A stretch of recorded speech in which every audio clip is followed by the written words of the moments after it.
गुलाम नबी आजाद ने कांग्रेस की धज्जियां उड़ा दी।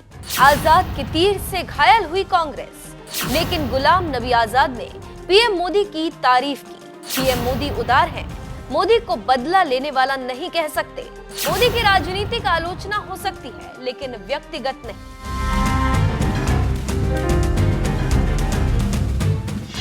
नमस्कार, मैं हूं दिबांजलि मोइत्रा। कांग्रेस की धज्जियां उड़ाने के लिए एक बार फिर गुलाम नबी आजाद मैदान में, क्योंकि गुलाम नबी आजाद कांग्रेस को एक बार फिर अपने अचूक निशाने से घायल कर रहे हैं। ताजा मामले में कांग्रेस की कम, लेकिन गुलाम नबी आजाद ने मोदी की ज्यादा तारीफ की। देखिए ये रिपोर्ट।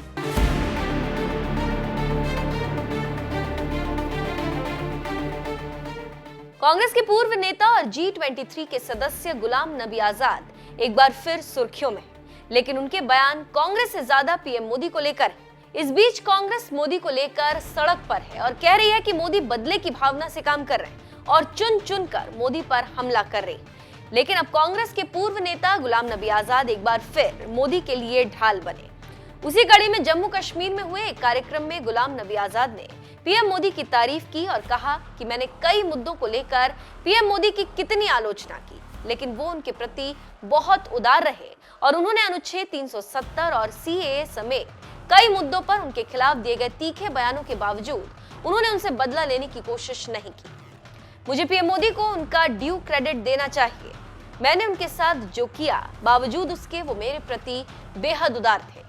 विपक्ष के नेता के रूप में मैंने उनको किसी भी मुद्दे पर, चाहे वो आर्टिकल 370 हो या फिर CAA या हिजाब पर, नहीं बख्शा, लेकिन बावजूद इसके उन्होंने मुझसे कभी इसका बदला नहीं लिया।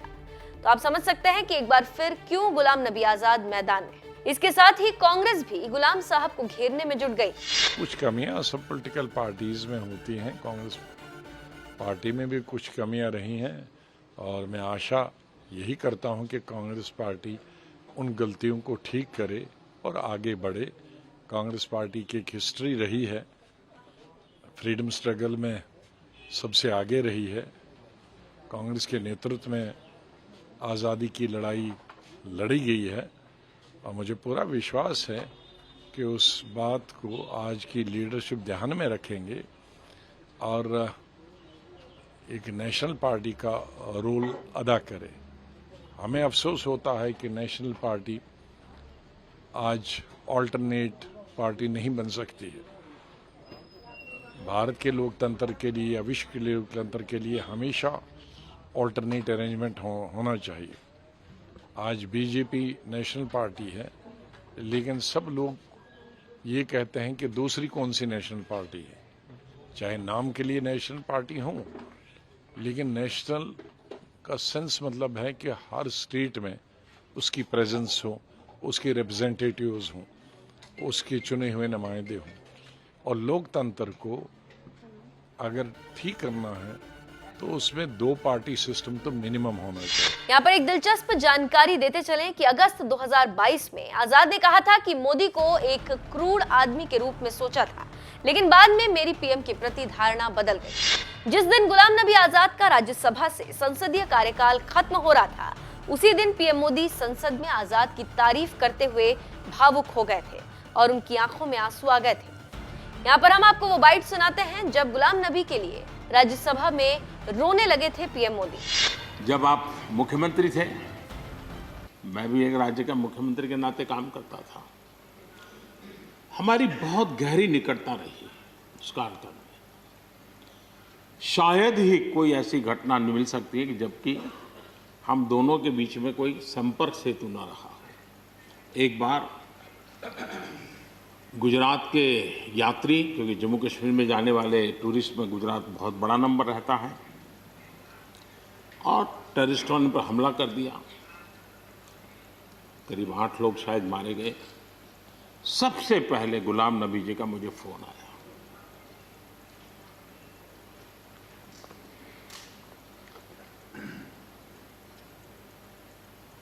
और वो फोन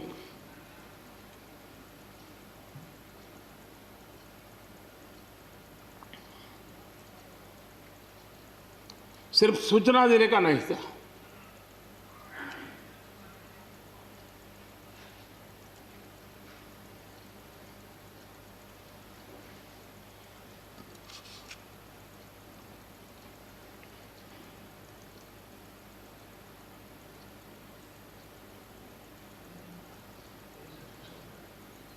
उनके आंसू रुक नहीं रहे थे। फोन पे उस समय प्रणब मुखर्जी साहब डिफेंस मिनिस्टर थे। मैंने उनको फोन किया, मैंने कहा साहब अगर फोर्स का हवाई जहाज मिल जाए डेड बॉडी को लाने के लिए।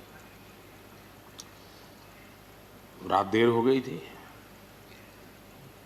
प्रणब मुखर्जी साहब ने कहा आप चिंता मत कीजिए, मैं करता हूं व्यवस्था। लेकिन रात में फिर गुलाम नबी जी का फोन आया। वे एयरपोर्ट थे।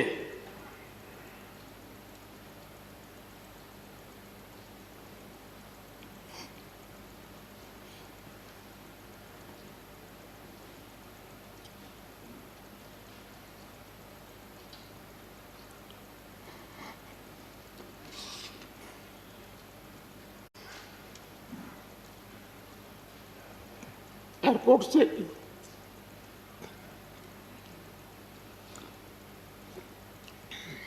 उन्होंने मुझे फोन किया और जैसे अपने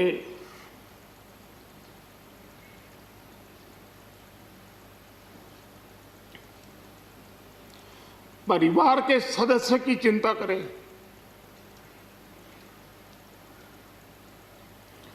वैसी चिंता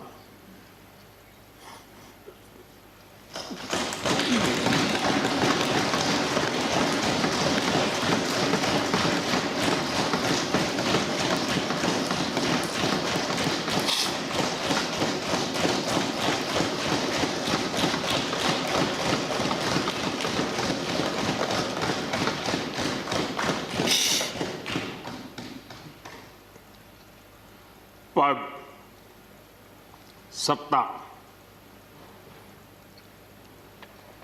जीवन में आती रहती है, लेकिन उसे कैसे पचाना,